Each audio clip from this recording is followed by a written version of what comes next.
So first, we're gonna tackle Mara. So we're with these guys. We're not going to tell their whole story. It's kind of presumed you know about them. Long story short, Mara was the first Awoken. She's the one who dreamed up the distributary and created the world, tricked the actual leader of the ship that she was aboard, the Exodus ship she was on, into thinking that she was the one who had imagined it all. And then, well, Mara revealed that it was really her and left the distributary with the faithful Awoken that you now see in the universe. Long story short, established her domain in the reef, blah, blah, blah. Mara appears to die during the opening cinematic of The Taken King, when the Awoken fleet is just completely bombed out. As we briefly touched on last week, this is not to be true. Sure, most of them got wiped out, but the Queen's Paladins lived and were taken over. The Techians were taken over. You free them during the course of Last Wish and during the Corrupted Strike. And then Mara herself, though, was never found. Her body was vaporized. And we come to find out in the events of Forsaken that she actually had entered the Ascendant plane and was wandering and wandering and wandering. She ultimately endures by the power of the sword logic, the old hive ritual. Again, we touched on it last week. We're going to go really in depth into the sword logic here in a couple weeks because it's going to become a recurring theme through everyone that we're going to talk about for the next few weeks. And at that point, she just kind of chilled. She kind of chilled in the Ascendant realm as a spirit, almost like Toland, without form, until the titular Guardian, the player character, and Eris were able to concoct a plan to defeat Oryx himself. Upon Oryx's death in King's Fall, she starts being able to search for a way out of the Ascendant plane. She encounters Toland the Shattered. Toland, old member of Eris's fire team. You encounter him in a lot of things. You encounter him in the Prophecy Dungeon. You encounter him on the Moon. You encounter him in the Ascendant challenges in the Dreaming City, even. And so she's kind of wandering without form. Eventually, we're not quite sure how, she comes to exist in a new throne world, because her old throne world, the name of the Shattered Throne, that is actually Mara's old Ascendant realm. That is her throne world. And it was taken over by Dulan Karu. She comes to exist in a new one, and at that point is able to make contact with the Guardian and Petra through the Oracle engine, assures them that she is alive, and tells them she's kind of indifferent towards Uldren's death when we first speak to her. The first time we've heard her talk in game since the opening of The Taken King. And, basically says, she's kind of indifferent with them, but she basically says we have a more immediate threat, and that is eliminating Riven. Riven has been taken. She could destroy the entire Dreaming City. She could wreak havoc on the entire system if she's not killed, if she's not put down. And you gotta remember, Anahamkara is a wish-granting dragon. That is no small feat, even for a team of Guardians. So the Guardians and Petra concoct a plan. Petra is told to open the gates of the Dreaming City to all the Guardians to help quell the invasion and the infestation between the Taken and Zivor Wrath's Hive and the remainder of the Scorn, etc. We keep charging the blind well, and every 3 weeks we're able to visit Mara's throne world, somewhere out in unknown space. Well, all we know is from there we can see the whole galaxy from out there. And she would be openly hostile towards us at times. We would be hostile towards her, asking, you're telling us to do all these things. When are you planning on joining the fight, is what Ghost asks her. And she says, I'm already in the fight. I fight through my wrath, through Petravenge. We encounter an emissary of the Nine there. The emissary is leaving as we show up, who we come to find out in Joker's Wild is actually one of the Queen's former paladins, Paladin Orin. A very close friend of the Queen and of Petravenge herself. She cautions us during these visits not to trust the Nine and not to play into their games, not to play into their hand. And then she departs. One of the last things we see before she departs is an image of the pyramid ships on one of her screens, one of her circular screens there in the throne world. We haven't seen her in the game since. So she's kind of been missing since about mid to late Black Armory. She's kind of been missing in the game. We've had little hints and clues as to what she's doing, though. She got a mention last season, and I believe she might have one this season, regarding the Tree of the Silver Wing. She she leaves a warning with Osiris about Vance. Vance himself goes to visit Mara at some point. And tells her about the lighthouses and about the trials and stuff, and she basically implores him to stop doing the trials, which we'll dig into more coming up. That's coming up very quickly, actually, our trials lore. And her and Osiris meet as well. We come to find out eventually that Osiris was part of Eris and Mara's plan during the events of the Taken King. He helped set a lot of it in motion for them. And if you've investigated the area of the Tree of Silver Wings in the weekly missions this season, you'll have noticed there is a seal of Osiris there. This relates to something that she tells him before she departs, for good, and before Osiris departs her, which is to plant the seed. We can kind of infer that seed of silver, the tree of silver wings in the Io missions and the interference missions was planted by Osiris himself at Mara's beckoning. Mara believes that the war between the light and the dark is a line that has to be straddled, much like the Awoken themselves straddle that line. She regrets at times not shooting the Traveler down when she had the chance, that maybe it would have averted all of this war. But for now, she's choosing to trust in the Guardian because she trusts in Eris and Petra's judgment of us. Uldren's story is a little bit less complicated, but I think equally as fascinating. Uldren, of course, as we all know, survives the events of the Taken King, crashes on Mars. There were hints to it in the Rise of Iron expansion. There's more hints to it in the Warmind expansion. We find a crashed ship in one of the lost sectors, and it indicates that the pilot survived. We find out that Uldren was looking to raise an army. He could still feel Mara's presence. He believed that she was alive. That's due to their connection as siblings. Eventually, he falls under the sway of Riven, becomes influenced with the Dark Ether, gives it the resurrects Fikrul, and really starts to raise the Scorn as an army. Through that, the Scorn are really born out of a fallen house, the House of Kings, that Uldren had raised himself to be the Kell of. Everybody believes he's dead. He's eventually captured by Cade and Petra and a team of 6 Guardians, which if they ever do a flashback raid, I would love to see this. I think it would be a really, really cool experience. Mm-hmm. But during all this, he's captured. They're put in the prison of elders. Long story short, they escape. We kill him eventually. After he's killed, he's laid to rest in the Dreaming City. This is where it gets interesting to me.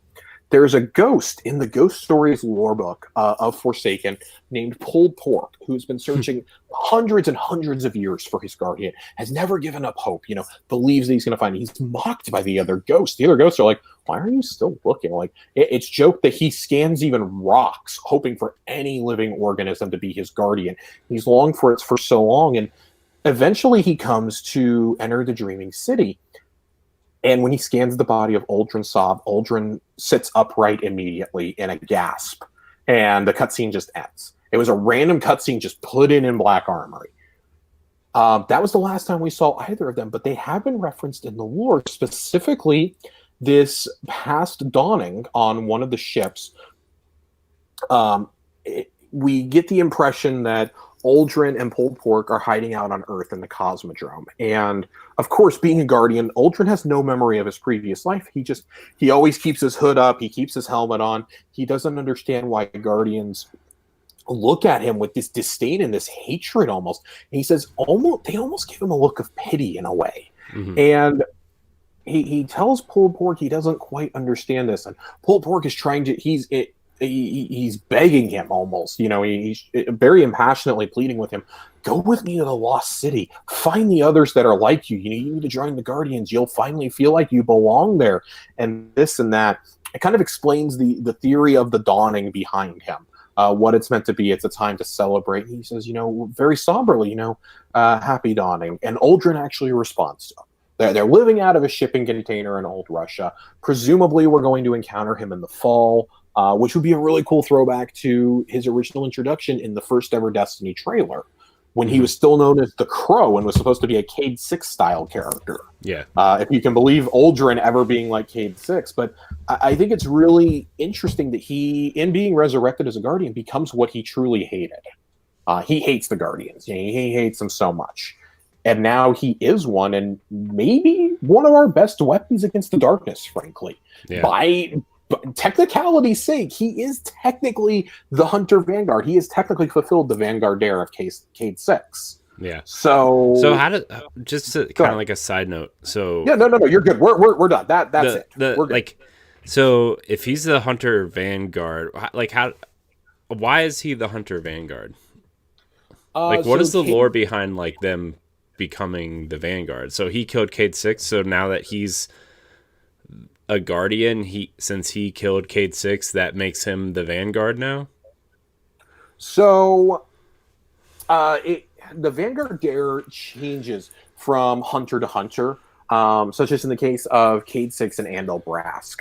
When Cade and Andal made the Vanguard Dare, it was whoever died first didn't have to be it. Basically, if you were the one left standing, you had to be it. So Cade's was essentially if you killed him, congratulations. You have to, if you lose the bet, which is you're the one left standing, you have to become the Vanguard.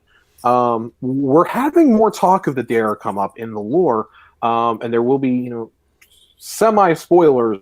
There's going to be some lore here in a couple weeks that are going to deal with. Seriously, if you don't want to hear this, then you're just gonna blur it out for like 10 seconds.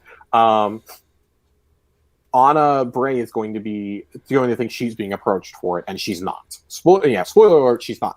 Zavala has no intention, but he does make reference to Cade's Dare about saying that, oh, well, unless you were the one who killed him, we have nothing to talk about you becoming the Hunter Vanguard. So I'm really curious to see what they actually do with this, because it's always been kind of murky in the lore as to the exact nature of it. It's believed that each Vanguard gets to set each Hunter Vanguard gets to set their own dare. And Cade's essentially was, whoever killed me, congratulations, you have to be it now. You're tied to the tower forever. In fact, the death of Andal Brask is part of what forced Zavala and them to keep Cade in the tower more and more. They didn't want to lose yet another. Almost every Hunter Vanguard has been killed. And they didn't want to have to go through that yet again. And he even says, in his dying words to the Guardian, says, tell Zavala and Ikora that, this is the best bet I ever lost, was being a part of their fire team. Really, really touching moment. I do think that this has to come back into play, though, especially with this being a Fallen-focused expansion. And Darkness, especially, I can't imagine Uldren not playing a role in this. Yeah. Why resurrect him we're coming up on about 1.5 years since he was resurrected. Why bother resurrecting him and hinting at him in lore pieces if you're not actually going to bring him in? Well, I thought for sure Season of Arrivals was when they would do it. So unless they pull a fast one on us and surprise, he shows up in the tower at the end of the season, it ain't happening. I mean, that'd be kind of like a cool way to end the season, though. Like him just showing up in the tower, and him showing up in the tower and everybody pulling a gun on him would be hilarious. Yeah. What I'd really love to see is if he comes to the tower and Saint 14, he encounters. I wanted to encounter Saint 14 first. Saint, he's been gone for so long, he has no idea what's gone on with Cade. Yeah, and he becomes buddies. Just becomes buddies with Uldren, and doesn't understand why we especially, Saint considers our guardian to be the one that espouses what it means to be a guardian of the city. Like, why are we wanting to kill him now? Like, oh, what happened here? yeah, because he's just so oblivious. Mm-hmm. So, right. Yeah. Okay. Well, I didn't like. I mean, I knew like the hunters had like some weird thing, but I didn't know like the dare applied to non-guardians. You know what I mean? The dare, as far as we know, it does. I would have said it didn't until he got resurrected, and then it's like, oh, well, congratulations, you're a guardian, you get it now. I still don't know if they'll actually honor that portion of the dare. I still do, with the Exodus quests happening, I pretty firmly believe it's going to end up being Anna Bray. But it's almost become a running joke inside the community of, well, where the hell is why don't we get a Vanguard? This is ridiculous. Can we please get can the Hunters get some love in this game? It's been 1.5 years. I don't understand. I feel like that should have been something that should have been addressed like kind of immediately. Well, in universe with Cade's death, the consensus governs the city. It's the Vanguard, New Monarchy, Dead Orbit, Future War Cult. and Lord Shax, I believe, all make up the consensus. And they choose not to replace the Hunter Vanguard right away. Like, they're all still such in shock over what's happening. And there's infighting. I mean, Zavala and Ikora do not get along. They butt heads big time in Forsaken over this. Zavala does not condone that we went and killed Uldren. Whereas Ikora's like, it needed to happen, dude. You did what you had to do. I would have gone with you, but Zavala wouldn't let me. Yeah. And we've seen Zavala evolve over the last couple of years, just as we've seen Ikora, kind of grow more distant.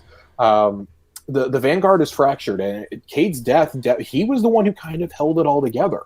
He was the connective tissue, and with him dead now, I don't think it's as simple as putting somebody else in that position and saying, "Oh, look, it's all back to normal." Like, no, like the. I mean, I kind of felt Ikora's distancing when Curse of Osiris was happening. Because, Osiris is not really liked by Zavala either.